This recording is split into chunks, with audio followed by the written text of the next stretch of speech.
Puji Tuhan, shalom. Sekali lagi shalom. Apa kabar saudara? Luar biasa, karena kita punya Allah yang luar biasa. Amin. Mari kita siapkan hati, kita datang kepada Tuhan. Kita percaya bahwa ibadah ini akan mendatangkan sukacita tersendiri buat hidup kita semua. Bapa di surga, kembali kami bersyukur untuk pagi hari ini. Kami boleh melihat kebaikan-Mu, kami boleh melihat kasih-Mu yang luar biasa yang terjadi dalam kehidupan kami, Bapa. Terima kasih untuk kesehatan yang baik. Terima kasih untuk damai sejahtera-Mu Tuhan, sukacita-Mu yang melimpah-limpah di dalam kehidupan kami, Bapa. Bapa, sebentar kami akan mulai ibadah pada saat hari ini. Biarlah Kau siapkan hati kami, Bapa. Biar kami datang dengan ucapan syukur, karena kami tahu Tuhan, Engkau Allah yang tidak pernah meninggalkan kami. Engkau Allah yang bertanggung jawab atas hidup kami, Bapa. Urapi kami semuanya Tuhan. Hanya di dalam nama Tuhan kami Yesus Kristus, kami siap memulai ibadah pada pagi hari ini. Haleluya. Amin.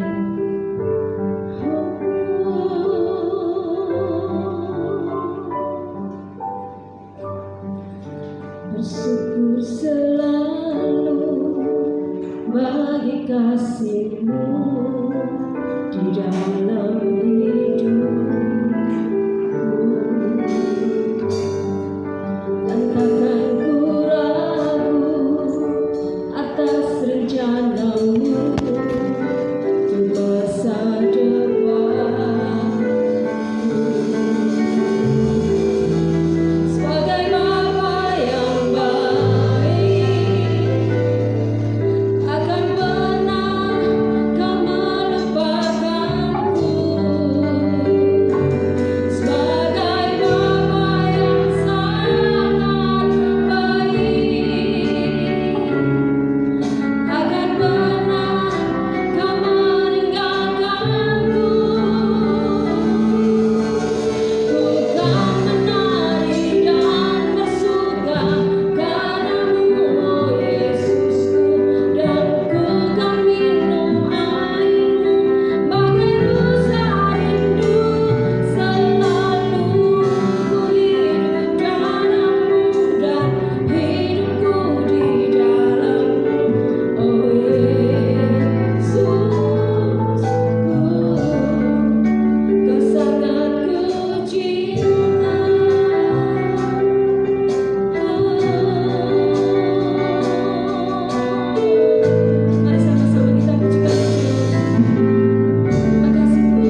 Kau lebih tahu yang terbaik bagiku. Kau lebih sanggup pulihkan hidupku. Ku pasrah, ku percaya hanya Yesus.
kita. Amin. Allah kita siap.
Saya berikan kesempatan untuk yang mau bersaksi.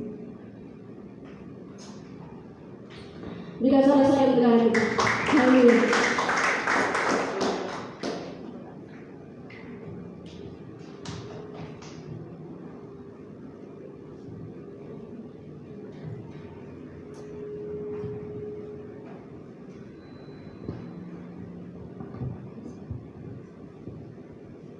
Puji Tuhan, kami akan bersaksi. Saya teringat saudara, sepintas ini saya langsung teringat akan bersaksi di tahun 76, 1976 itu saya lulus SMA. Kemudian saya ke Surabaya ingin melanjutkan ke Erlangga, tapi yang extension saudara, yang tapi nggak diterima karena waktu itu masih ada KKN ya, ada pokoknya jatahnya Vespa 1, saya tidak punya apa-apa, akhirnya saya lari ke Jakarta.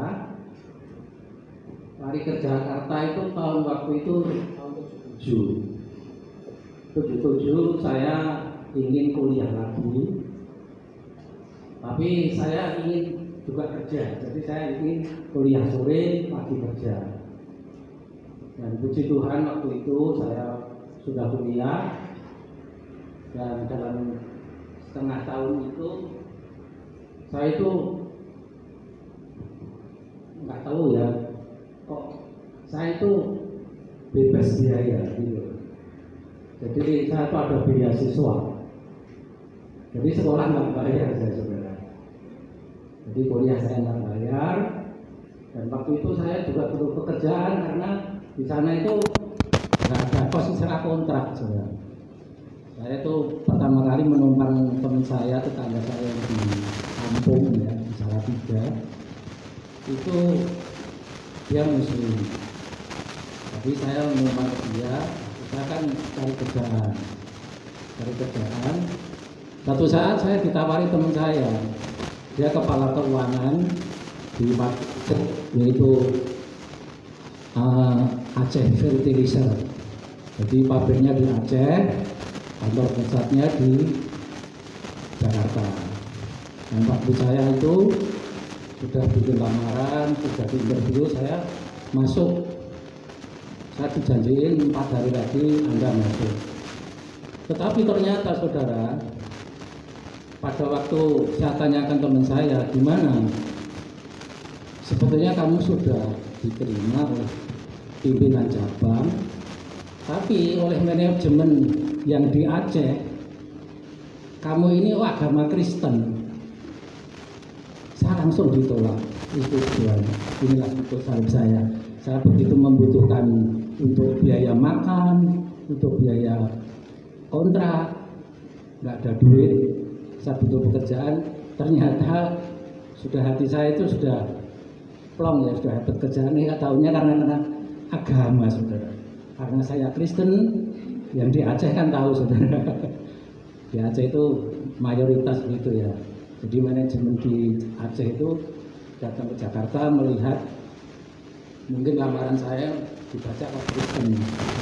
Jadi misalnya, wah ini masalah gara-gara kamu itu Kristen, maka ditolak. Nggak apa-apa lah.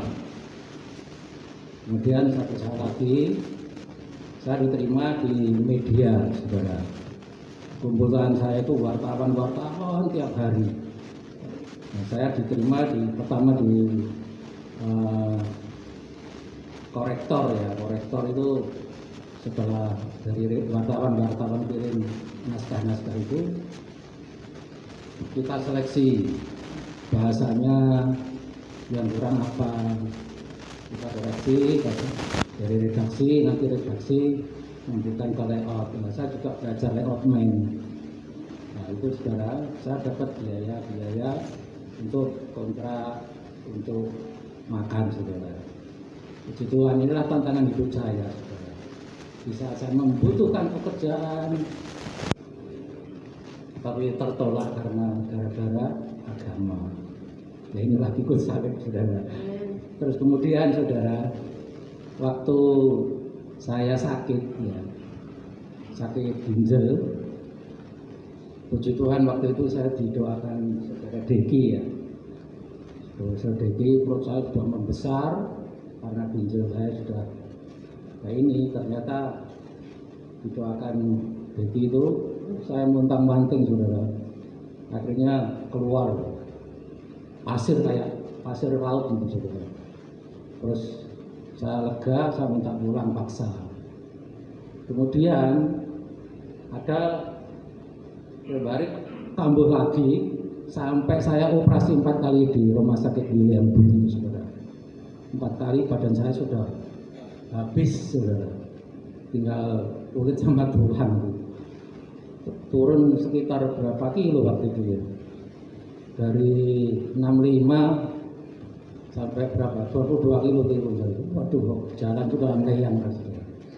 Saya ditawari teman saya di Pabian itu, langganan saya bawang putih itu, kamu mau nggak ada orang dari Jepang itu bisa menyembuhkan sakitmu? Apa tuh? Yaitu tanpa operasi.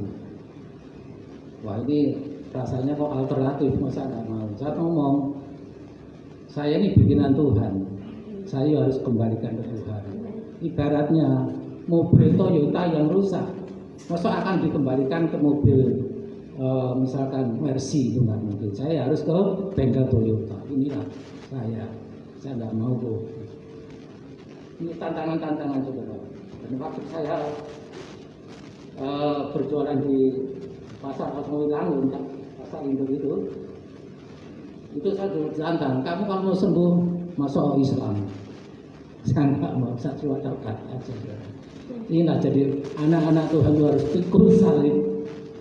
Apa yang Tuhan kehendaki dalam kehidupan kita, kadang-kadang kita masuk ujian. Kita sangat membutuhkan pertolongan, tapi Tuhan yang ingin menolong sendiri. Kalau kita taat, saudara. Ya. Saya akan tutup satu lagu, peganglah tangan Roh Kudus.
Mari kita akan siapkan hati kita.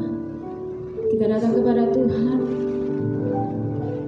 Kita percaya bahwa firman Tuhan adalah jawaban atas hidup kita. Terima kasih Tuhan.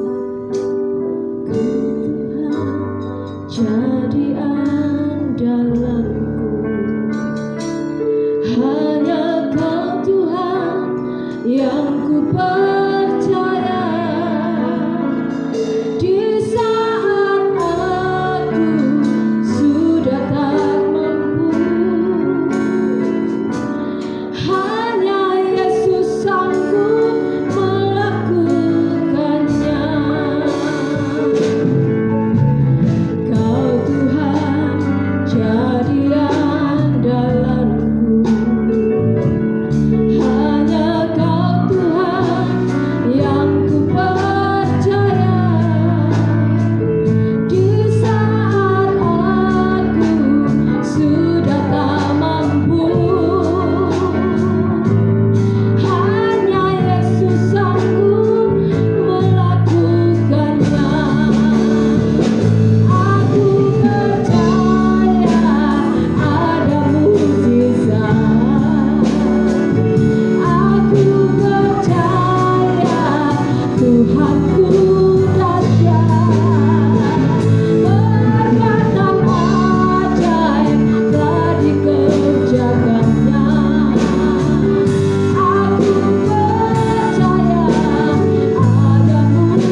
Kami naikkan syukur kepadamu Tuhan.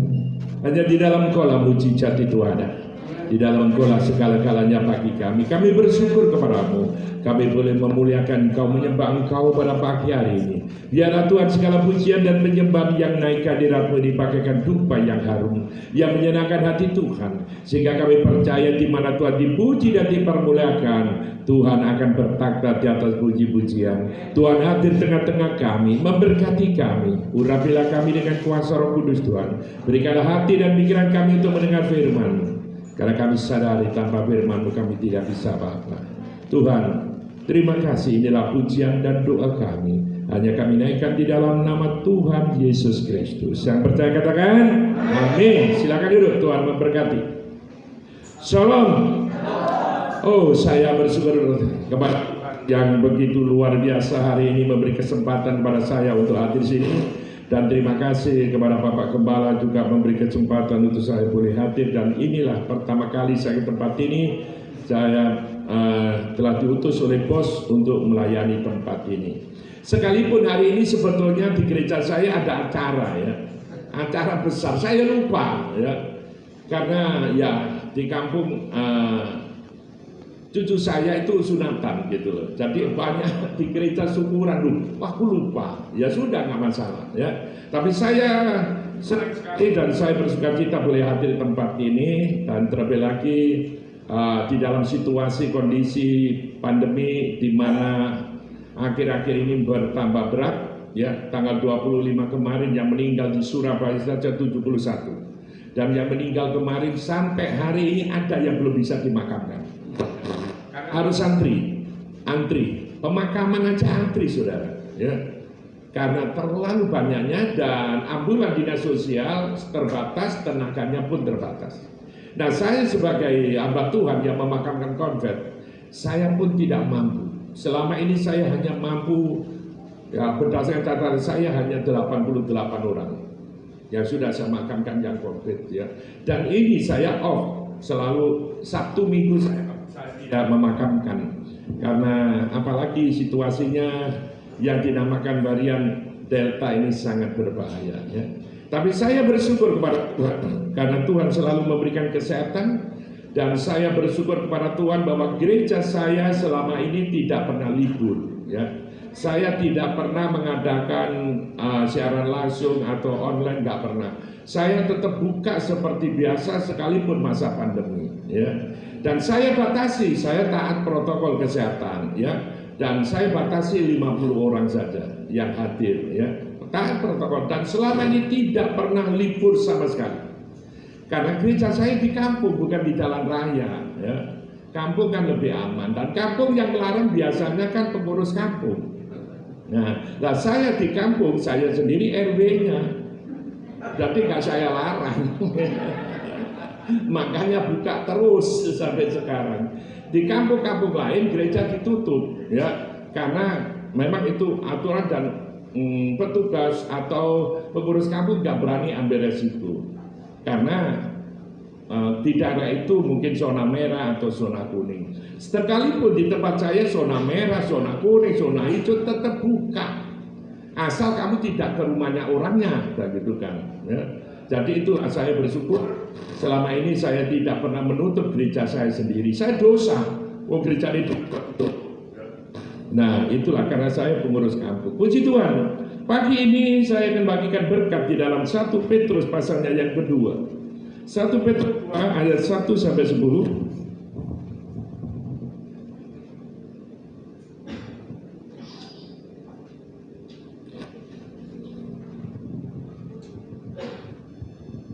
Iya.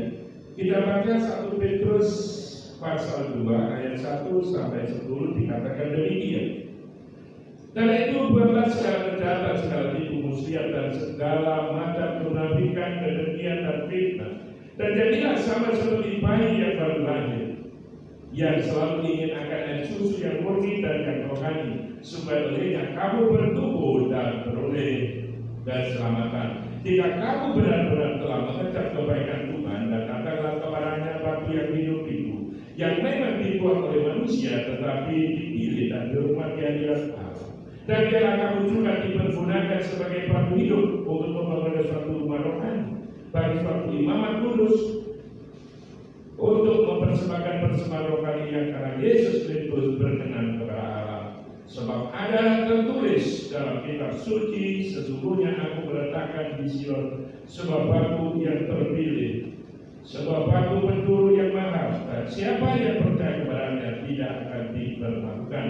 Karena itu bagi kamu yang percaya ia mahal, tapi bagi mereka yang tidak percaya, batu yang telah dibuang oleh tukang-tukang bangunan telah menjadi batu penjuru, juga telah menjadi batu sentuhan dan suatu batu sandungan. Mereka tersandung padanya karena mereka tidak taat kepada firman Allah, dan untuk itulah juga telah disediakan. Tetapi kamulah bangsa yang terpilih, imamat yang kerajaan, bangsa yang kudus, umat kepunyaan Allah sendiri, supaya kamu memberitakan perbuatan-perbuatan yang besar dari Dia yang telah memanggil kamu keluar dari kegelapan kepada terangnya yang ajaib. Kamu yang dulu bukan umat Allah, tetapi yang sekarang telah menjadi umatnya. Yang dulu tidak dikasihani, tetapi yang sekarang telah beroleh belas kasihan. Amin. Saudara, berdasarkan firman Tuhan di dalam 1 Petrus pasal 2 ayat 1-10, tema kita pada hari ini adalah hidup kuat seperti batu hidup. Hidup kuat seperti batu hidup. Bicara tentang batu hidup dengan batu yang mati itu berbeda. Kalau batu yang mati, kalau ada di sungai dan batu ditampung dan bisa terbawa oleh arus. Tapi kalau batu hidup, batu ini tenggelam dan kuat seperti batu karang. Di laut pun kapal menabrak batu karang bisa hancur kapal. Jadi batu hidup adalah batu yang sangat kuat. Nah, inilah yang dikehendaki oleh Petrus kepada jemaat yang ada di Asia Kecil pada saat itu. Karena jemaat ini adalah jemaat pendatang, jemaat perantau, ya. Supaya mereka itu kuat seperti batu ini. Kenapa? Karena di mana-mana pendatang yang minoritas, ya, mereka adalah orang perantauan pasti mengalami segala macam permasalahan, baik itu secara politik, budaya maupun agama. Dan inilah yang terjadi di dalam kehidupan jemaat pada saat itu. Maka Petrus mengharuskan supaya mereka itu kuat seperti batu hidup di dalam setiap mengalami tantangan. Tapi hal ini bukan hanya terjadi kepada jemaat yang ada pada saat ini, tapi ini juga ditujukan kepada kita yang hidup saat ini. Bahwa kehidupan kita di saat ini kita harus kuat seperti batu hidup. Dan kita sama dengan jemaat pada saat itu, mereka adalah pendatang perantauan. Dan kita di dunia ini juga sama. Yesus pernah berdoa kepada Bapaknya di surga, aku minta ya Bapak supaya engkau memelihara mereka, sebab mereka bukan berasal dari dunia, tapi mereka ada di dalam dunia. Kita bukan dari dunia, kita ada di dalam dunia. Makanya kita mengalami segala macam yang terjadi di dunia. Karena dunia sekarang ini, di mana dunia kita hidup ini, yang benar, yang baik, yang bermoral, itu hampir-hampir tidak mendapat tempat baik. Kebenaran orang-orang yang beretika bermoral itu sudah dicukir balik karena nafsu keserakahan dan sifat mementingkan diri sendiri karena perasaan baik. Itulah dunia. Belum lagi tantangan-tantangan dari dalam, masalah keluarga, masalah ekonomi, masalah penyakit. Seperti sekarang ini, bagaimana? Warga datang raja tidak, ya, sulit untuk dibentuk sampai tidak mampu rumah sakit. Ya, pemakaman saja harus santri. Bagaimana kita menghadapi tantangan-tantangan seperti ini dan semua itu mempengaruhi ekonomi? Saudara, Petrus memberikan nasihat kepada jemaat saat ini, juga kepada kita semua. Ada 3 hal yang pertama. Yang pertama tidak lain adalah hidup ini harus hidup yang mengalami perubahan.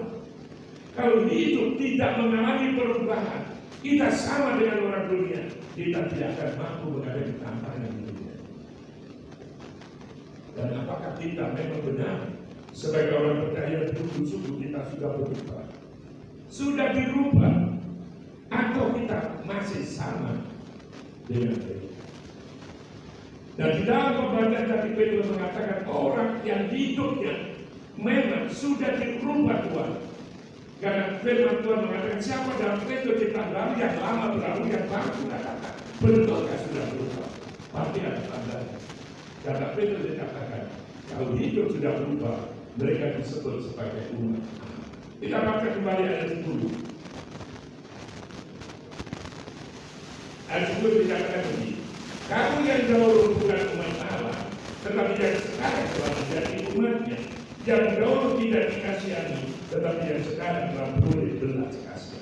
Kehidupan seseorang yang belum mengalami perubahan, belum bertobat. Ya, orang belum bertobat tidak mengalami perubahan. Dulu bukan umat Allah, umat pilihan Allah.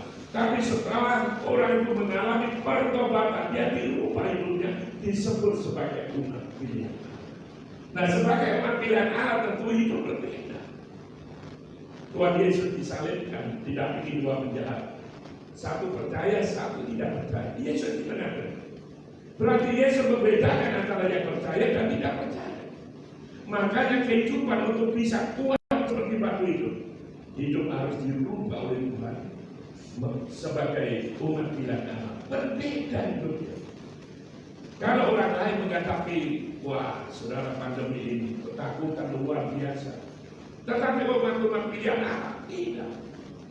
Kenapa? Karena dia sebagai orang yang dirubah Tuhan, dia mempunyai satu keyakinan sebagaimana yang Paulus katakan, bahwa roh yang ada pada kamu bukan roh ketakutan.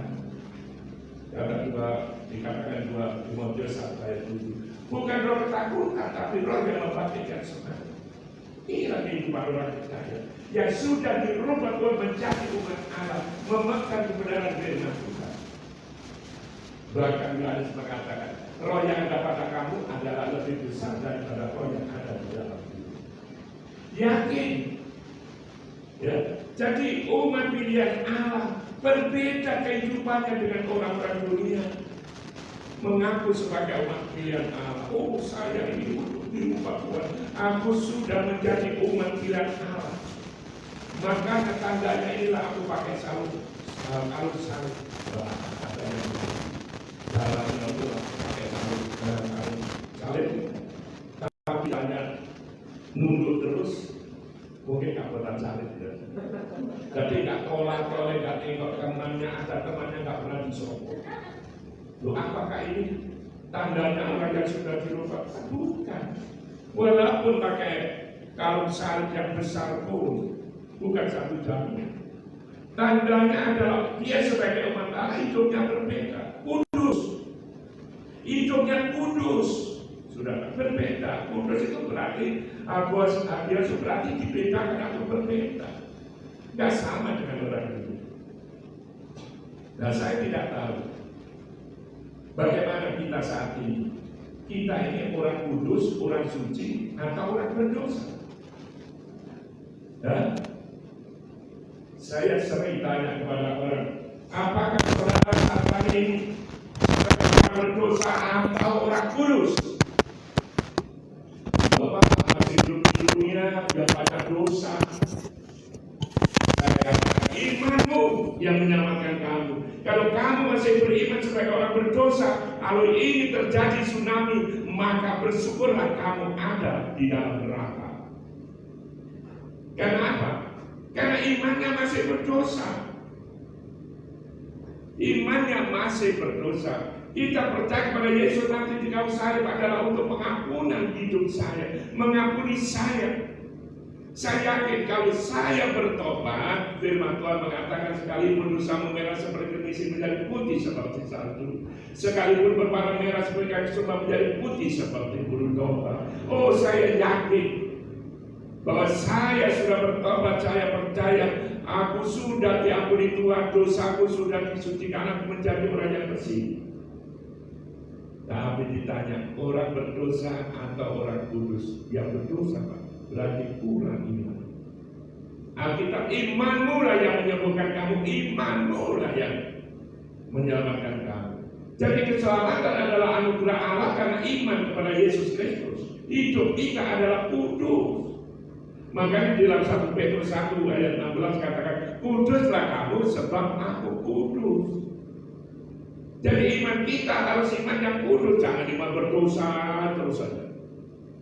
Sehingga sampai bertahun-tahun makanya doanya gak dijawab. Kenapa doanya gak dijawab Tuhan? Karena firman Tuhan di dalam Yesaya 59 ayat 1-2 katakan, dikatakan di sana supaya tidak kurang panjang tangan Tuhan menyelamatkan, tidak kurang tajam pendengarannya untuk mendengar, tapi yang merupakan pemisah antara kamu dan alam ialah segala kejahatanmu, yang membuat dia menyembunyikan diri terhadap kamu ialah segala dosa. Makanya doanya yang dijawab karena imannya berdosa terus. Makanya sekarang ini orang yang hidup di rumah Tuhan menjadi umat Allah berbeda dengan orang dunia, menjadi orang kudus.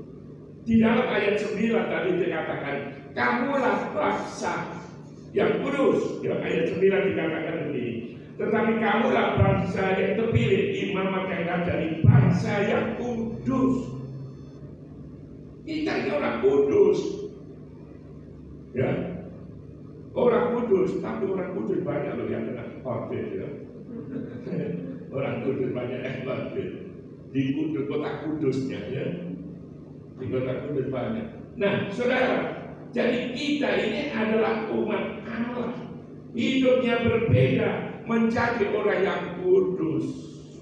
Nah, orang hidup seperti inilah yang kuat menghadapi segala tantangan yang terjadi. Karena orang yang kudus hidup bergaul dengan Allah, orang yang kudus hidup bersama Allah, sehingga tidak ada kekhawatiran, ketakutan di dalam kehidupan. Amin. Seperti itu.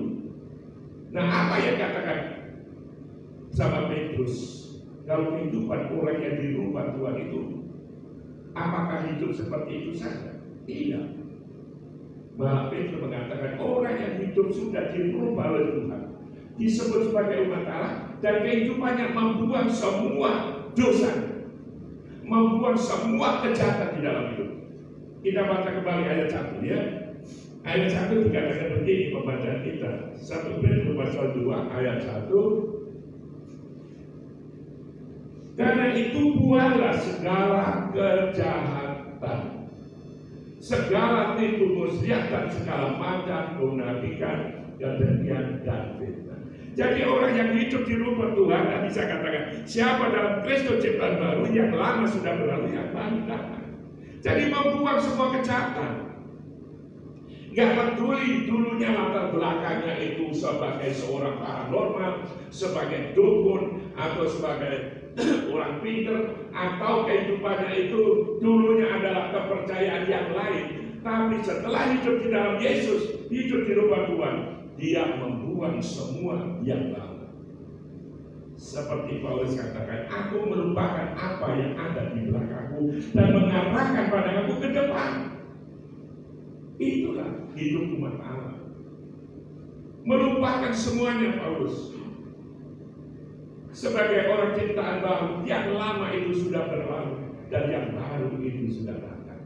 Oh saudara, jangan mengaku sebagai orang-orang yang sudah dirubah Tuhan sebagai umat Allah, ternyata kehidupannya masih belum bisa membuang semua kejahatan.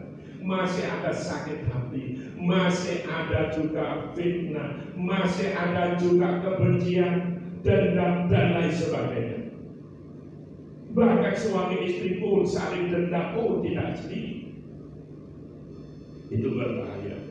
Bahkan salah satu kehidupannya bersalah, tidak ada pengakuan. Saya pandemi ini saya banyak berkat Tuhan. Karena banyak gereja yang tutup, jemaatnya mau nikah nggak bisa di gerejanya. Banyak yang nikah di gereja saya. Oh ya syukur, gampang. Kalau untuk menikah saya itu paling hebat lah. Tapi untuk menceraikan aku nggak bisa. Menikahkan dong, banyak sudah. Pak bisa aku nikah, bisa. Gampang, tapi ini cerai nggak bisa. Ya. Nah sudah berapa kali saya, banyak sekali saudara. Bahkan Sabtu ini jam 8 pagi ada orang menikah karena gerejanya kena lockdown, nggak bisa nikah tempat saya. Silakan Pak Pendeta suruh sini, bisa. Tuh, kalau nggak usah Pak, sudah tak serahkan Bapak, ya nggak apa-apa. Ya. Nah, saya harus membina mereka sebagai suami istri untuk menjadi orang rumah tangga yang bahagia. Jangan sampai ada kesalahan tidak ada pengampunan. Saya ada menekankan orang percaya ingin hidupnya rumah tangga hanya dua saja, punya kasih dan pengampunan. Suami bukanlah malaikat, istri juga bukan bidadari yang tanpa kesalahan. Malaikat ada salah, saya katakan gitu. Nah, kalau ada kasih, dia bisa ngampuni. Kalau terjadi perceraian, berarti dia orang Kristen, dia tidak punya Yesus. Karena Yesus datang ini adalah karena kasih. Dia mati kau salib adalah pengampunan. Kenapa sebagai orang Kristen kau gak bisa mengampuni? Berarti di dalam dirinya gak ada Yesus. KTP-nya saja Kristen, tapi dia gak punya Yesus. Saya selalu ajarkan seperti itu. Ya. Kalau kamu ini pasti. Nah, untuk itu buang semua kejahatan, milikilah kasih dan pengampunan Anda. Saudara, ada suami istri memang rumah tangganya kurang bahagia. Dan pada saat itu ternyata istrinya itu keracunan. Suaminya tergopoh-gopoh membawa istrinya ke rumah sakit. Waduh, dia bertahan dia, jangan sampai kamu mati dia bertahan deh, ditangisi saudara. Karena sayangnya sama istri. Sampai di rumah sakit, istrinya sudah gak kuat, Pak, aku gak kuat aku. Maafkan aku, Pak, aku banyak dosa. Maafkan aku. Sudahlah, gak usah dipilih, kamu kuat, pokoknya kuat. Enggak, aku maafkan aku. Mobil itu Pak bukan hilang, itu tak jual Pak, mobilnya Bapak ini. Ya, tak jual. Aku sudah tahu deh, makanya kamu tak racun ini. Suami istri.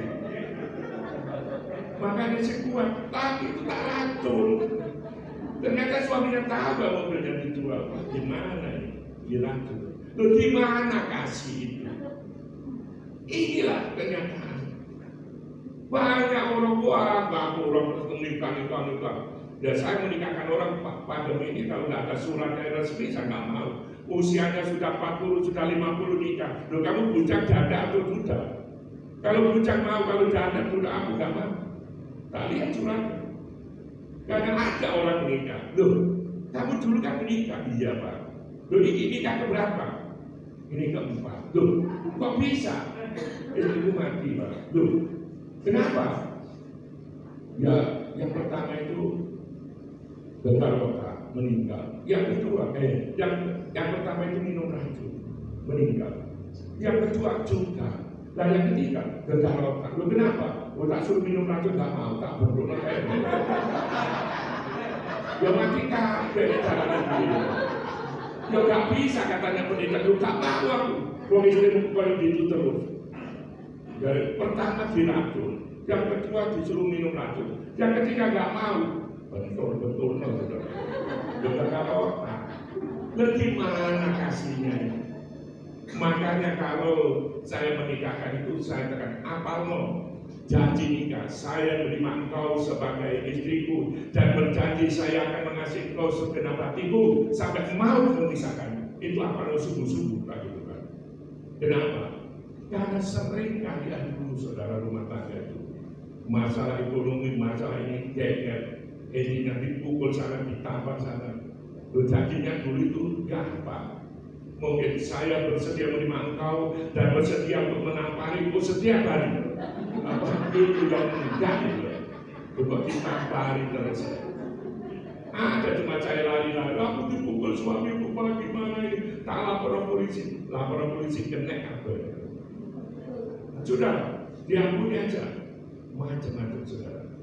Di mana? Makanya sebagai orang yang Kristen yang hidup di rumah Tuhan, rumah tangga yang bahagia, harmoni, diberkati Tuhan, buang semua kejahatan itu, buang semua itu. Apalagi fitnah, iri hati, kebencian, buang. Karena di dalam hidup orang percaya hanya ada kasih dan pengampunan. Amin. Inilah orang yang kuat hidupnya.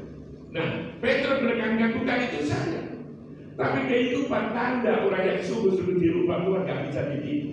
Karena kita mengatakan dari buahnya kami dapat mengenal mereka. Dan terus bagaimana? Kehidupannya itu rindu untuk membaca firman Tuhan. Selalu rindu baca Alkitab. Mari kita baca ayat yang kedua ya. 1 Petrus 2 ayat 2. Dan jadilah sama seperti bayi yang baru lahir, yang selalu ingin akan air susu yang murni dan yang rohani, supaya olehnya kamu bertumbuh dan beroleh keselamatan.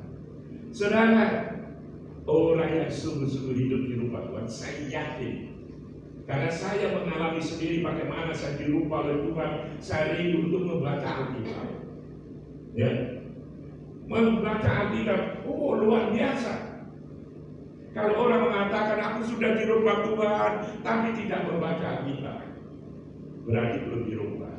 Di dalam situasi pandemi ini, saya mengambil hikmahnya bahwa pandemi COVID ini adalah ujian iman untuk jemaat dan pendeta.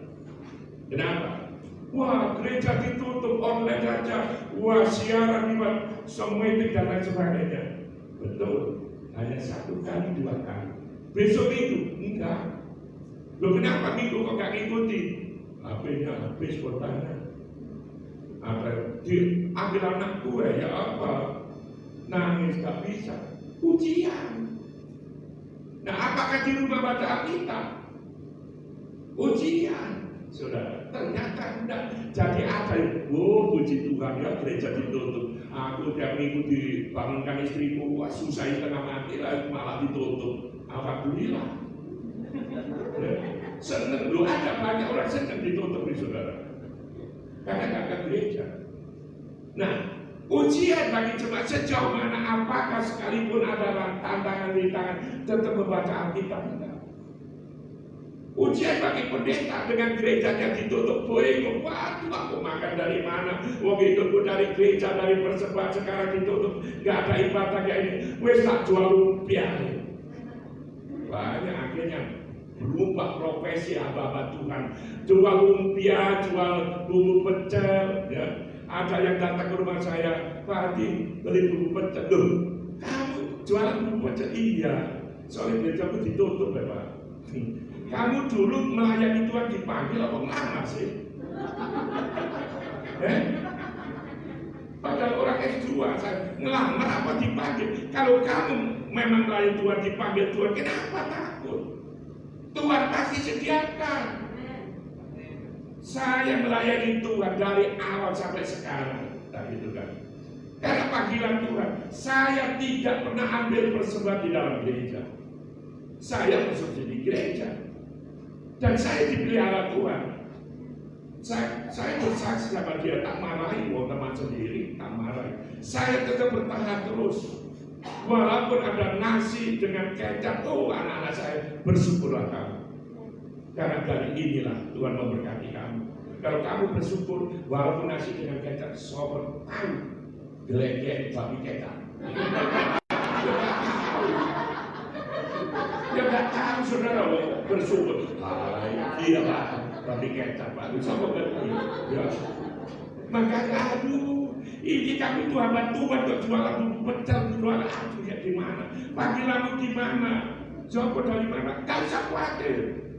Wong Tuhan itu jangan kamu khawatir tentang hidupmu. Sudah katakan begitu, cari dahulu kerajaan Allah. Tidak mungkin Tuhan gak memelihara. Saya pernah ngalami dan Tuhan pelihara. Jangan hanya wah gerejanya buka tanggal 1. Waduh perbulannya banyak, langsung anak istrinya. Ayo kita memuji Tuhannya sebelum makan. Kami naikkan syukur. Wah, hebat luar biasa. Begitu tanggal 10, wah mulai kurang. Kok begini? Ada tempe sama. Ayo kita nyanyi. Allah kuasa melakukan segala perkara supaya tahu nanti tadi utek. Tempe tadi aku. Begitu 20 sampai 30. Aduh. Mau soal kerupuk kan peyek, iwak peyek, satu satu, jadinya kerupuk. Lalu ngadanya iwak peyek. Ini wah berat. Saya katakan pada teman-teman, berserah pada berserahnya apa, Pak, kenyataannya susah. Belum kamu pakai logika.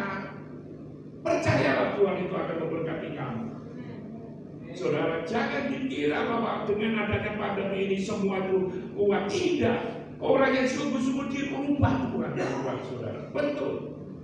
Saya Tuhan, aku sudah lepaskan semuanya. Aku hanya mengiring Engkau. Aku makan dan makan, terserah. Wah saudara, Tuhan itu luar biasa memelihara. Malah justru jemaat saya mengatakan, Pak, sebelum pandemi saya itu kesulitan Pak, mau masak nasi aja beli beras itu 1 kilo. Justru masa pandemi ini Pak, aku malah ngasih tetangga-tetangga. Beras itu banyak Pak. Betul, saya merasakan jadi ada orang, Pak, telepon gereja butuh apa? Sembako, dikirim sembako lagi, kirim lagi sembako. Jadi malah justru pandemi malah tidak mengalami kekurangan. Ya. Mulai Februari kemarin saya sudah nggak berdoa ini. Ya. Terus belum ada sembako, tapi jemaat masih suka kita diberkati. Karena itu sejauh mana kehidupan di rumah Tuhan, apalagi kehidupan orang suku di rumah Tuhan masih membaca Alkitab, dan Alkitab kita adalah Alkitab perjanjian lama dan perjanjian baru. Kenapa dikatakan perjanjian? Ya memang isinya perjanjian. Ya perjanjian, janjinya itu dipegang. Togel aja dipegang terus. Wah ini 15, mending mana 15, mending mana dipegang terus sampai itu. Saya hidup di kampung saudara. Mesti orang Pak Pendeta nomor biro dulu. Wah. Pendeta ditakoni nomor, aku kuwi. Ya. Sajane itu 6, terus yang biro Pak? 33. Loh, kok iso iyo? Ya iya Pak, Matius 6 ayat 33. Dipegang terus ditomboki terus. Dan orang dunia seperti itu, kita itu ini firman Tuhan. Carilah dahulu kerajaan Allah dan kebenaran, semua ditambahkan kepada Allah. Harus dipegang, wah cari utama. Jadi Tuhan dulu, pemuda-pemuda saya katakan cari Tuhan, nanti kerjaan itu dikasih kamu. Jangan kamu cari kerjaan terus lalu sudah kerja itu omong kosong. Omong kosong, kebanyakan itu saudara. Dulu Pak Pendeta tolong ya supaya dapat pekerjaan, didoakan dapat pekerjaan. Loh kok gak main musiknya? Iya Pak, ngelebur. Iya Pak ini, oh macam-macam alasannya. Ya, Tuhan dulu baru pekerjaan. Sama dengan wah ada promo rumah di Citrawet. Lah dapat hadiah mobil. Beli rumah di dapat hadiah mobil. Bagus. Bahkan juga ada kopiku berhadiah. Rinso berhadiah, rumah berhadiah, mobil. Banyak promo-promo seperti ini. Belilah kopi kapal api, nanti dapat mobil, dapat rumah. Tapi kalau kita belilah mobil, nanti dapat kapal api. Ya nggak mungkin. Nggak mungkin. Carilah dahulu kerajaan Allah, semua ditambahkan. Dan kerajaan Allah inilah firman. Cari firmannya. Inilah kita perjanjian, pegang setiap janjinya.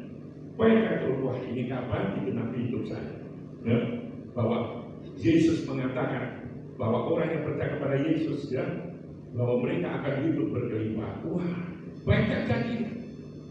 Pegang terus. Dan itu terjadi karena imanmu lah yang membuat itu. Makanya sejauh mana kita ingin mau rindu firman Tuhan. Jiwa kita setiap hari makan. Harusnya dengan firman Tuhan. Karena tubuh kita makan setiap hari. Nah berapa kali kita baca? Ini bahasa Indonesia loh ya. Dan iman kita ini iman yang luar biasa. Saya katakan imannya agama lain dibangun bukan atas dasar kitabnya, tapi dibangun atas dasar apa kata pemimpinnya. Apa yang dikatakan pemimpinnya A, yo A semua. Pemimpinnya B, yo B semua. Pemimpinnya nikah 11, yo nikah 11. Mereka dibangun bukan atas dasar kitabnya. Kenapa? Karena mereka gak ngerti kitabnya. Kalau mereka bisa membaca, mereka gak ngerti artinya. Loh, terus dari mana imannya? Ya apa katanya pimpinannya. Nah kalau kita bukan apa kata Pak Pendeta, apa kata firman. Kalau Pak Pendeta ngomong disesuaikan dengan firman. Nah mereka, oh iya, itu toh. Karena nggak ngerti. Ya. Pimpinannya seluruh Indonesia bilang A, seluruh Indonesia A. Bilang B, karena apa? Karena nggak ngerti. Jadi imannya dibangun atas dasar apa kata orang. Nah kalau kita apa kata firman. Makanya di dalam pernikahan, di dalam baptisan, penyerahan anak, mesti ada dasar daripada pernikahan, dasar daripada penyerahan anak. Selalu ada dasar, adalah firman Allah. Dasar pernikahan adalah firman Allah. Di dalam Kejadian 2 ayat 18, tidak baik kalau manusia itu seorang diri saja. Baik kalau memberikan seorang penolong sepadan dengan dia. Saudara, ada dasarnya firman. Kalau mereka tidak, makanya dalam kehidupan kita, orang yang diubah Tuhan, tandanya adalah orang itu disebut sebagai umat Allah, dia sudah membuang kejahatan, dan kehidupannya juga selalu hidup firman Allah. Karena bahasa Indonesia moso kayak bisa dibaca, ya. Terus selanjutnya bagaimana? Firman mengatakan di dalam pembacaan ini supaya kuat sebagai batu itu. Yang kedua, supaya kuat, kehidupan kita ini harus serupa dengan Yesus. Harus serupa dengan Yesus. Kalau kehidupan kita seperti manusia dunia ini tidak kuat.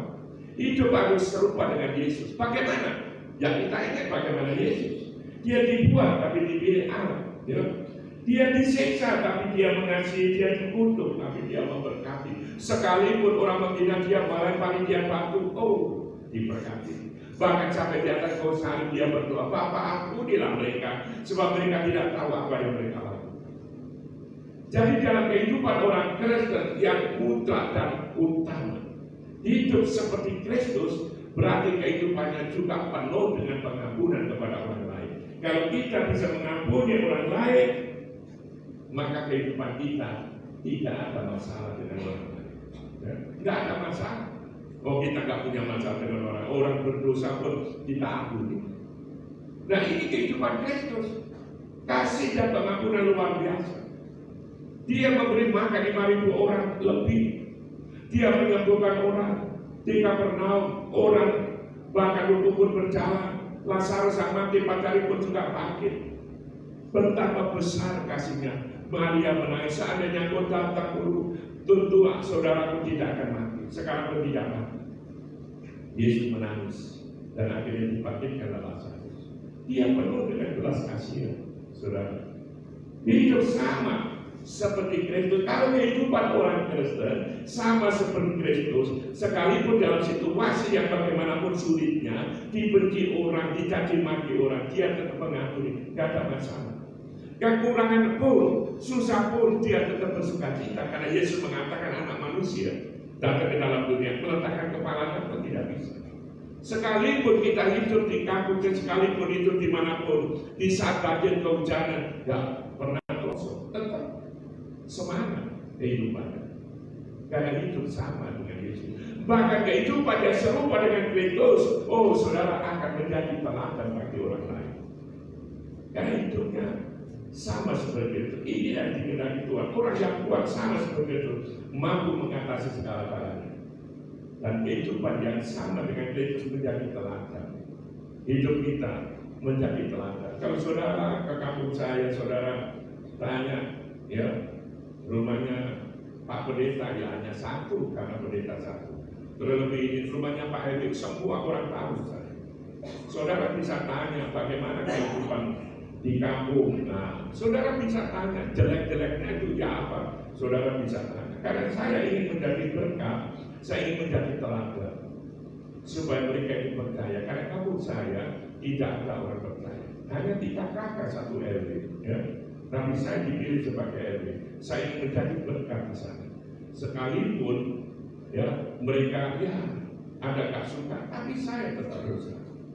Nah kalau suami menjadi teladan bagi anak-anak atau ibunya menjadi teladan bagi anak-anak, anak-anaknya pun juga akan menjadi baik kemanapun dia pergi, maka kebaikan itu akan menyertai kehidupan dan anaknya pun juga baik. Tapi ada juga seorang bapak yang tidak menjadi teladan, itu yang berbahaya. Saudara, istrinya ke gereja, anaknya sekolah minggu, bapaknya nggak pernah ke gereja. Bagaimana bisa menjadi teladan bagi anak? Nggak bisa. Bahkan pada waktu anaknya pulang dari gereja, karena anak ini masih TK, dan dia suka dengan kucing, namanya si manis, dan dia pulang dari si manis, ternyata si manis itu tidur mungker karena sakit. Dia angkat-angkat, mama, si manis sakit, mama, kucingku sakit, mama, tolong mama, didoakan. Mama masak, suruh papa sana. Nangis sekali papanya, papa tolong doain si manis sakit pak, dia supaya sembuh. Papa, aku doa sendiri yang tidak pernah. Akhirnya mamanya, anaknya nangis. Sudah pak, didoain lah itu supaya gak nangis anaknya. Kok gitu aja, didoakan. Doanya lucu. Tuhan, Engkau Maha Kuasa. Kalau kucing ini mau sembuh, biarlah sembuh. Kalau mati, biarlah mati, gak apa-apa. Dalam nama Yesus. Saudara ini mau hidup, kucingnya itu bangkit, saudara. Hidup. Lepas sudah sembuh kucing itu, dia itu. Gak tahu berdoa, aku mau mandi ya. Heran-heran. Gak ada doa, tapi doanya dijawab Tuhan. Nah seminggu berikutnya, ternyata bapaknya ini gak kerja. Anaknya pulang sekolah, loh, Pak kok gak kerja? Iya papa sakit. Papa, saya doakan ya Pak supaya papa saya bisa kerja ya. Iya. Tuhan Yesus, papaku sakit, gak bisa cari uang. Kalau papa mau hidup, biar hidup. Kalau mati, biar mati. Bapak ini, kamu doain ini. Dibentak anaknya nangis. Akhirnya istrinya, papa sendiri yang ngajari. Waktu doain kucing kan begitu. Dicontoh anak. Itu akhirnya. Nah, mana bisa jadi teladan? Cuma doanya papanya seperti itu. Jadi tiru. Kalau memang hidup Tuhan, kalau mati biar mati. Makanya kehidupan serupa dengan Kristus. Bagaimana Yesus itu hidup? Sekalipun dia diusir di sana, sekalipun dia lempari batu, dia caci maki, dia nggak membalas. Dia tahan. Sampai menyelesaikan tugas yang dipercayakan bapaknya kepada dia sampai dia mati di atas kayu salib. Makanya kita baca di dalam Petrus ini 1 Petrus 2 ayatnya 22 dikatakan di sini. 1 Petrus ayat 21. 1 Petrus 2 ayat 21 dikatakan begini. Sebab untuk itulah kamu dipanggil, karena Kristus telah menderita untuk kamu dan telah meninggalkan teladan bagimu supaya kamu mengikuti jejaknya. Jadi kita meneladani Tuhan. Meneladani apa? Kebaikan Tuhan, penderitaan Tuhan. Kalau Tuhan kuat, aku ya kuat. Seperti itu. Inilah orang yang seperti batu itu bertahan seperti Kristus. Dalam situasi pandemi ekonomi berat, bertahan. Dalam hal penyakit, bertahan. Dalam hal goncangan apapun, bertahan. Itulah orang yang meneladani Yesus. Itu yang kuat. Dan selanjutnya yang ketiga, orang yang kuat seperti batu itu karena hidupnya dipakai oleh Tuhan. Kalau hidup dipakai Tuhan, nggak mungkin Tuhan itu nggak membela kita. Hidup ini dipakai oleh Tuhan. Saya baca ayat 5. Ayat 5 dikatakan begini. Dan biarlah kamu juga dipergunakan sebagai batu hidup untuk pembangunan suatu rumah rohani. Pembangunan suatu rumah rohani, suatu gereja. Kita dipakai untuk membangun. Jadi gereja ini bertumbuh, gereja ini berkembang tergantung sejauh mana kita mau dipakai oleh Tuhan untuk mengembangkan gereja. Karena kita sebagai domba, yang bisa punya anak domba adalah domba sendiri, bukan gembala punya anak domba. Kalau gembala punya anak domba, oh saudara jawab bos geger. Gembala punya anak domba, lucu. Dan kita inilah domba-domba Allah yang harus punya anak dipakai oleh Tuhan pembangunan suatu rumah rohani untuk membangkitkan iman orang lain. Ya. Kita harus bersedia. Tapi saya lihat jemaat saya juga domba-domba saya waktu. Domba-domba saya ini gimana? Apakah memang mengikuti anjuran pemerintah? Jadi saya bilang, lu anjuran pemerintah apa? Ikut KB. Makanya nggak punya anak KB. Ikut KB barangkali. Nah ini, saudara. Setiap orang Kristen jangan mengatakan, Pak aku gak punya karunia, aku gak punya ini, gak punya ini. Setiap orang Kristen paling tidak satu karunia Tuhan berikan. Ya, gak ada orang Kristen gak punya karunia, pasti ada. Satu karunia, tidak tahu karunia apa. Pasti dipakai Tuhan. Makanya setiap orang Kristen hidupnya dipakai oleh Tuhan. Nggak ada yang nggak dipakai. Saya punya jemaat sekarang sudah meninggal. Seorang ibu penjual kue, ya. Dan setiap minggu pagi dia selalu di pintu, selamat pagi ibu, selamat pagi bapak, selamat pagi mas, selamat pagi mas. Dia menyapa setiap orang masuk. Nah begitu dia perhatikan satu-satu, ya. Satu-satu ini siapa yang nggak ada lu? Ibu ini kok nggak ada. Nah kalau ibu Ida hari itu minggu nggak ke gereja, Seninnya dia datang ke rumahnya, kue ya, ada ini Nogosari, ada ini. Nah terus dia berhenti. Begitu berhenti dia, Ida kemarin itu khotbahnya dari Pak Pendeta, bacaannya ini sampai ini. Kemarin itu Pak Pendeta bicaranya ini. Diperbaik. Besok minggu lagi datang lagi akhirnya ibu ini. Akhirnya sering-sering didatangi sama Pak Kue, ibu ini, Pak, jangan boleh datang ke tempat saya. Apa? Mau sebab kalau kesana nawarin kue terus mau bayar aku lebih baik bayar Pak Pendeta daripada Pak Kue. Nah kalau gitu ya ke gereja loh, kalau kamu gak ke gereja, biar aja Pak Kue. Akhirnya saudara jemaat takut gak ke gereja. Akhirnya kita kok kabel, rasa namanya gara-gara Pak Kue. Soalnya apa? Walaupun itu sudah kali dan terkorban mesti. Tadi tuh kemarin tuh ngomongnya begini, nggak mau tahu tetap korban. Akhirnya jemaat ya, mau soal dikorban bakul kue terus lebih baik Pak Pendeta aja. Dan gereja kan gitu enak. Oh saya dibantu luar biasa. Karunia begitu. Mau memang dia bertaruh, tapi Tuhan pakai dia. Jadi tidak ada orang yang nggak dipakai Tuhan. Semua itu dipakai oleh Tuhan.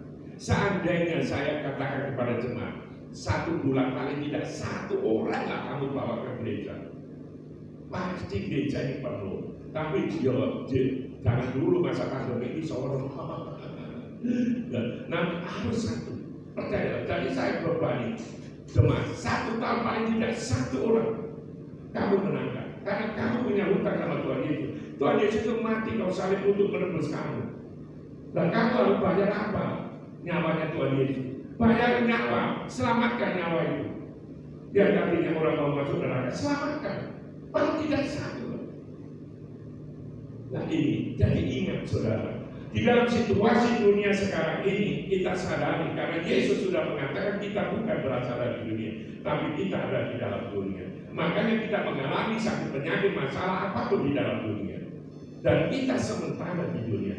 Karena itu ingat, karena semuanya sifatnya sementara dan kita harus kuat karena bukan dari dunia. Kekuatan tadi dikatakan oleh Petrus, kita hidup dirubah oleh Tuhan. Sungguh-sungguh menjadi umat Allah, kita hidup juga dikatakan membuang semuanya yang tidak baik dan selalu membakar firman Tuhan, rindu firman Tuhan. Yang kedua saya katakan bahwa hidup ini harus serupa dengan Kristus. Kalau tidak serupa kita tidak kuat menghadapi dunia. Dan yang terakhir adalah hidup dipakai Tuhan. Karena amanah takut bukan ditujukan kepada hamba-hamba Tuhan, tapi ditujukan kepada semua orang Tuhan. Pergilah, jadikan semua bangsa itu muridku, bangsa mereka dalam nama Bapa, Putra dan Roh Kudus. Ajari mereka untuk melakukan segala sesuatu yang telah kuperintahkan kepadamu dan ketahui aku menyertai kamu senantiasa sampai akhir zaman. Ini untuk orang Tuhan. Mari kita sambut firman Tuhan ini. Tidak mungkin bagi kita, tapi bagi Tuhan tidak ada perkara yang mustahil. Kita bisa dipakai Tuhan, kita bisa sama seperti itu. Kita pujikan satu pujian, tak terbatas kuasa-Mu Tuhan. Mari kita bagi berdiri, kita akan berdoa bersama-sama. Sebelumnya kita akan pujikan tak terbatas kuasa-Mu Tuhan. Jangan takut, jangan ragu bahwa di dalam Yesus kuasanya tidak terbatas yang menyertai kita memberikan kekuatan iman kepada kita semua.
atas kuasa.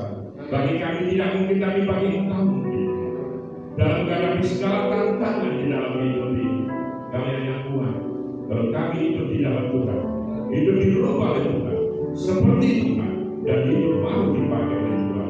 Kami percaya bahwa Tuhan akan menyatakan kuasa dan mujizat di dalam hidup ini.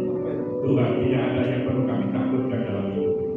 Biar aku memantraikan firman-Mu dalam hati kami untuk kami lakukan, sehingga sungguh hidup ini sesuai dengan kebenaran firman. Terima kasih ya Bapa. Dalam nama Yesus kami naikkan syukur dan berdoa. Yang percaya katakan amin. Silakan hidup, Tuhan memberkati.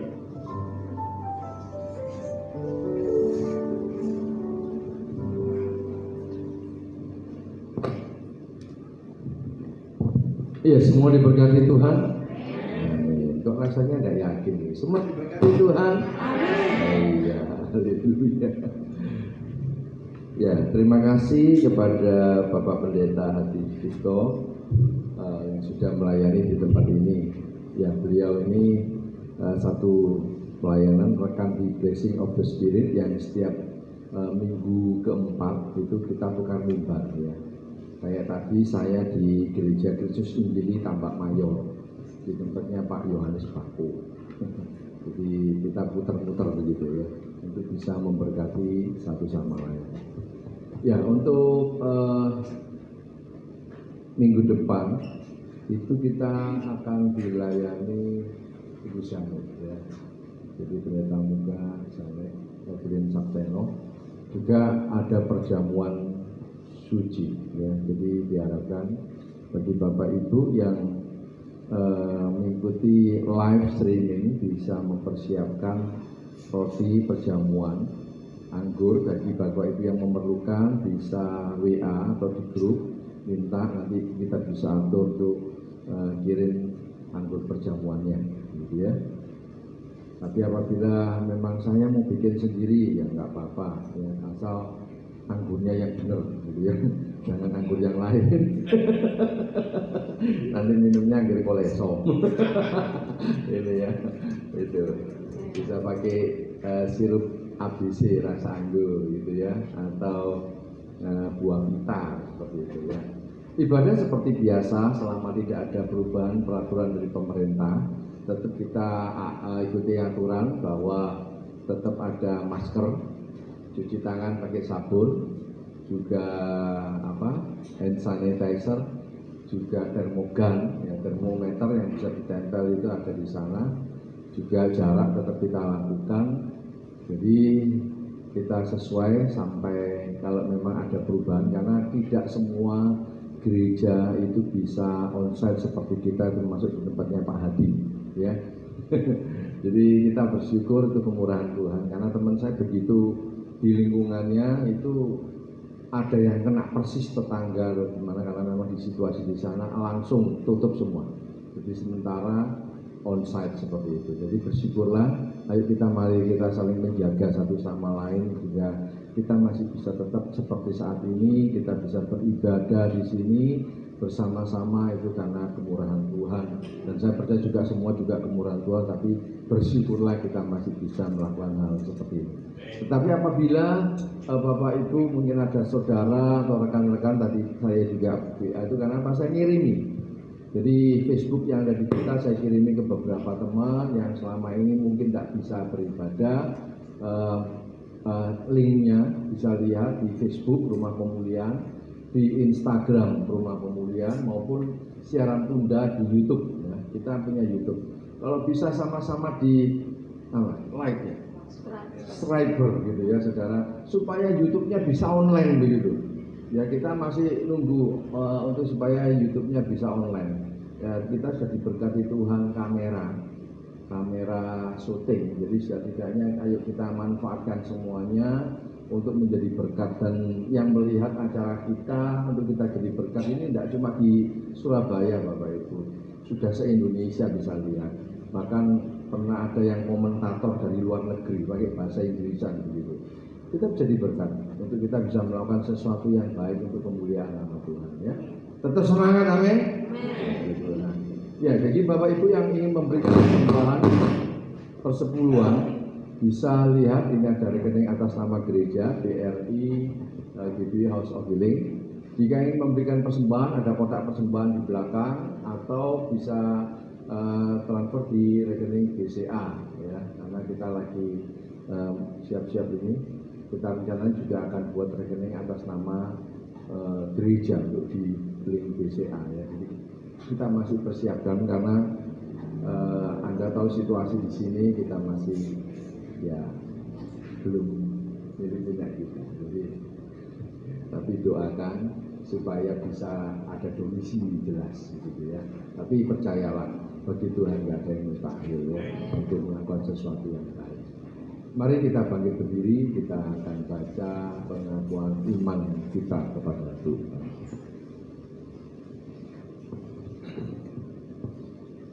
Aku percaya kepada satu Allah, Bapa yang Maha Kuasa, Pencipta langit dan bumi, dan segala sesuatu yang kelihatan dan tak kelihatan.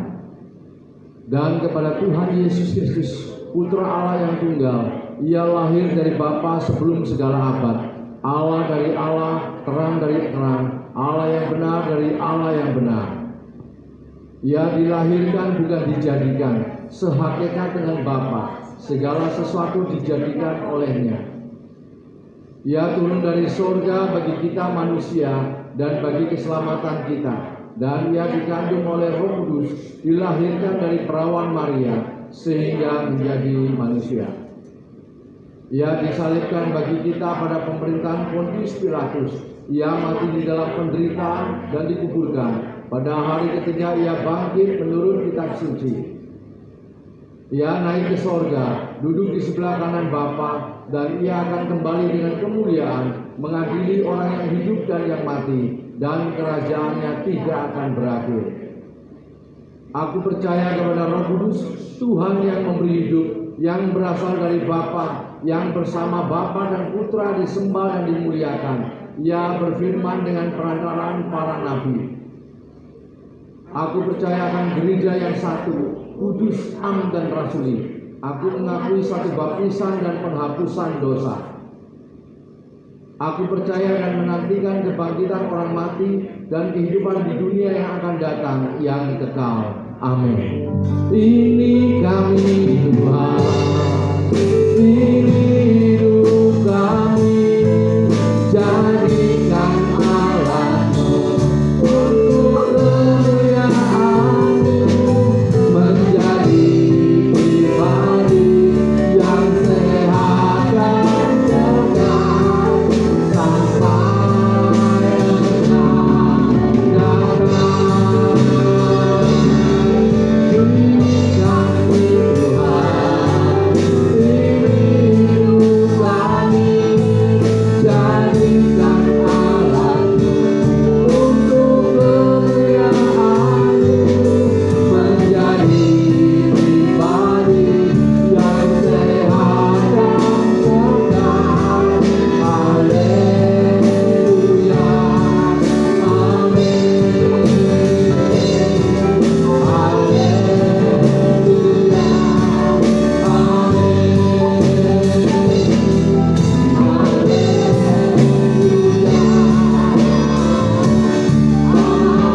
Kemuliaan buat Allah.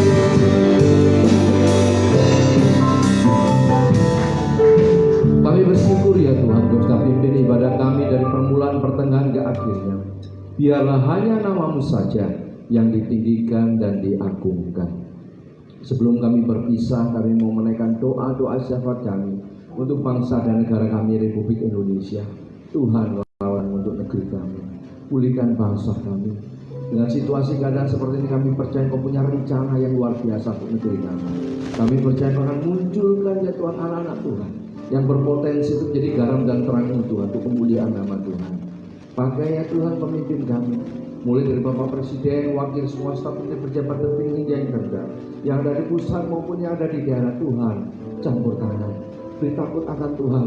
Setiap keputusan yang diambil ya Tuhan, semuanya berpihak untuk rakyat Indonesia, otoritas daripada Tuhan, untuk Tuhan pakai untuk kemuliaan nama-Mu. Jauhkan dari orang-orang jahat, orang-orang yang hendak memecah belah negeri kami.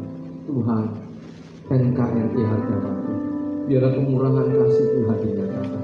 Sadarkan mereka, ingatkan mereka untuk kembali lagi kepada yang seharusnya, bahwa menjadi bagian kebinekaan dari negeri kami. Terima kasih Tuhan. Kami juga berdoa untuk para hamba-hamba Tuhan, jemaat Tuhan yang dalam minggu-minggu ini mereka juga melakukan aktivitas ibadah mereka, baik onsite, online. Tuhan, Kau lawatanmu dalam setiap kehidupan mereka, terutama dalam kehidupan rumah tangga mereka. Tuhan berkati mereka, kuasa kasih-Mu Tuhan nyatakan. Biarlah Tuhan ketika mereka mengalami masalah, Tuhan Kau turun tangan menjadi pembela dalam kehidupan mereka, hingga mereka boleh merasakan kasih-Mu, kuasa-Mu Tuhan. Mereka boleh bangga punya Allah seperti Engkau. Terima kasih Tuhan. Kami juga berdoa untuk pemilik tempat yang bisa memfasilitasi kami untuk kami bisa beribadah. Tuhan berkati kehidupan rumah tangganya, pekerjaan pelayanannya ya Tuhan, istri anaknya semuanya Tuhan, pegawai-pegawai dimanapun mereka berada, Tuhan berkati. Engkau tahu beban pemikirannya, Engkau tahu permasalahannya, Engkau yang akan menjawab setiap doa-doa mereka, melepaskan dari segala sesuatu yang jahat, melepaskan dari sesuatu yang tidak baik, dan Engkau menjadi penengah, Engkau yang menjadi kebenaran yang absolut Tuhan untuk melakukan segala sesuatu. Kami juga berdoa untuk jejaring-jejaring kami ya Tuhan, yang memberkati, dan setiap anak-anak-Mu ya Tuhan yang memberikan korban persekutuan, korban tantangan, ucapan syukur, persembahan. Tuhan berkati dengan lipat kali ganda, dan biarlah kemurahan kasih Tuhan yang kami memberi bukan karena kami hendak melakukan sesuatu yang baik untuk Tuhan, tetapi karena tahu bahwa Engkau sudah memberi yang terbaik buat kami sebagai ucapan syukur kami kepada Tuhan. Terima kasih Tuhan, terima kasih. Kami juga berdoa untuk tetangga kiri kanan muka belakang RW 14, RW 15, Kelurahan Kembangan Selatan, Kecamatan Pabian Cantian, Kota Surabaya. Biarlah Tuhan sendiri memberkati. Biarlah kasih kuasa Tuhan dinyatakan, dan Kau yang melalukan dari segala sesuatu yang tidak baik, memberkati kesehatan mereka Tuhan, untuk kemuliaan nama Tuhan. Kami juga berdoa ya Tuhan untuk jemaat-Mu yang tidak hadir. Engkau tahu keberadaan lawatan-Mu Tuhan buat mereka. Biarlah Tuhan ketika mereka menyaksikan acara ini, baik siaran tunda, Tuhan kuasa kasih-Mu Tuhan tetap turun atas mereka. Terima kasih Tuhan, terima kasih. Kami serahkan juga setiap program gereja yang Tuhan percayakan kepada kami, untuk kami boleh memberkati wilayah kami. Tuhan campur tangan. Kami percaya Engkau Allah yang luar biasa, yang sanggup melakukan segala sesuatu, dan bagi-Mu tidak ada yang mustahil. Terima kasih Tuhan, terima kasih. Mari saudaraku, angkat kedua tanganmu sebagai tanda Kau hanya berharap dan bergantung pada Tuhan. Dan sekarang terimalah dan bawalah pulang. Tuhan memberkati engkau dan melindungi engkau. Tuhan menyinari engkau dengan wajahnya dan memberi engkau kasih karunia. Tuhan menghadapkan wajahnya kepadamu dan memberi engkau damai sejahtera.